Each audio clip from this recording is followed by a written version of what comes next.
describe it to somebody is in terms of our streams of revenue. It'll speak to what we do, what we get paid to do.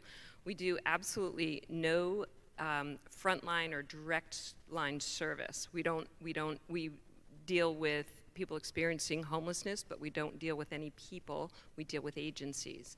We deal with children getting nutritious food, but we don't deal with one child, not one. And we deal with all the daycare centers or the in-home, at-home daycares to make sure that they're putting nutritious food in front of the kids that are in their care.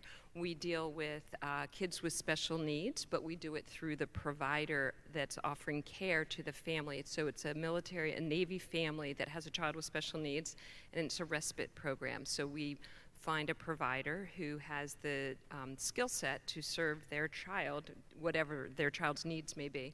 And so, again, we don't deal with kids with special needs, but we're serving that community. And so all three of those are silos of our revenue streams. And then the fourth one is kind of like all other.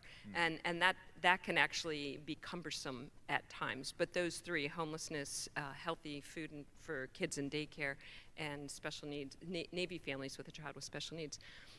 So $15 million operation, so it's no small chump change. You know, it's a good size nonprofit. And kind of give us a scope of the region that you guys are over. So the Navy families, it's this area right here, this footprint, with the Child and Adult Care Food Program. It's a USDA program for the daycares to be reimbursed for the food that they give the kids in their care. That is Maryland, DC, and Eastern Virginia.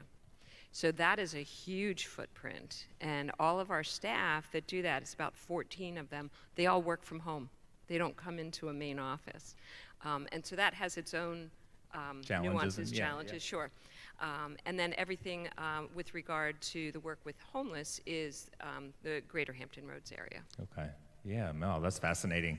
And so that's a lot of different, you know, there's a common thread of helping people, but that's a lot of different They're unrelated. things. They don't intersect at any point. Wow. It's really fascinating. And that's why it's hard to get your head around, because one of the interview questions they gave me is, how will you bring this team of employees together as one?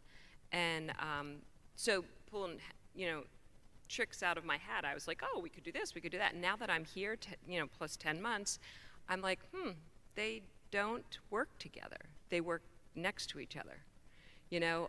So it's really a fascinating collection. We've been doing this for 81 years.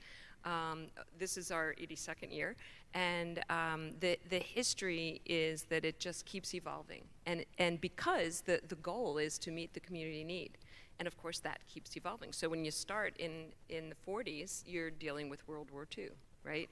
You know, and on and on and on. So every decade, there's this new phenomenon that the Planning Council stepped up and said, we'll take that on, or let's apply to that RFP to see if we can help.